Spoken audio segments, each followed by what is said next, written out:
Now, changes this year. Well, this year, so as near as I can organise it, groups will all meet in the one room. Now, that hasn't quite happened that way. In one of the time slots, I think it's the 2 p.m. to 4 p.m. time slots, they're split across 2 rooms. There'll be 4 groups in each room. But essentially, groups meet in the same room, and that means you will be able to discuss things between groups. You'll be able to overhear what other groups are doing, and tutors will also pick up on various clues. There'll be a certain amount of cross-interference, I understand that.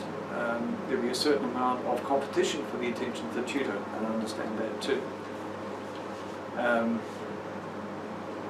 I think, given the experience of a lot of training courses where in training courses so frequently the entire room is just split up into groups, they're given a task to do it, they go off and do it, and the different groups manage to get this done. So I don't really think it's going to be a problem. The marking scheme has been changed. The reason for that, there's 2 reasons for that. One is that it takes a wee while for me to figure these things out, and I figured out what I actually wanted from everybody was I wanted you to do something, and that's cool, doing it. But simply doing it, that's hackery, all right? Here we're supposed to teach you, and here we're supposed to get you to think about what you did. So what I want is also a description of how you did it. That is the method of doing it. All right? Now that sounds pretty formal, and I'll try to explain. I'll probably have to explain it a large number of times. But what happens is that a team will sit around and say, "Oh, we've got to do this. Possibly it's a database design. Okay, who can do a database design? I don't know. Somebody might have done database design, or might be willing to go and take it on."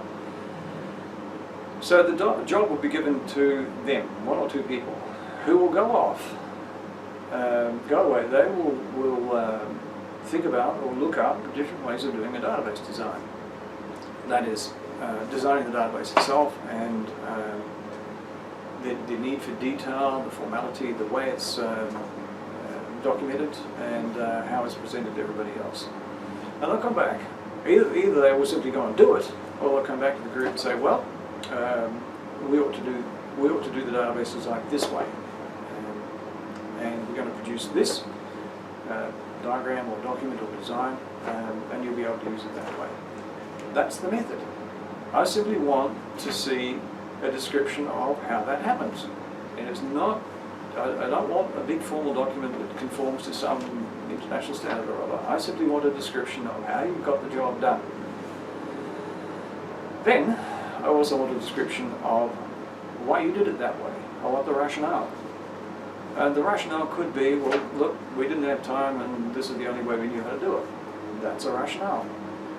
Or it could be that we knew several methods. This particular method was the best way in the circumstance. There were several different ways we could document it. We decided to document it this way because it was the best way compared to, for example, several others. Right?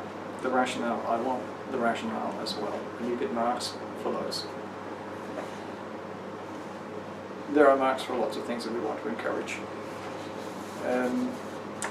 There are marks for the peer assessment. That is, you get marks for giving the peer assessment, you get marks for reviewing the peer presentation.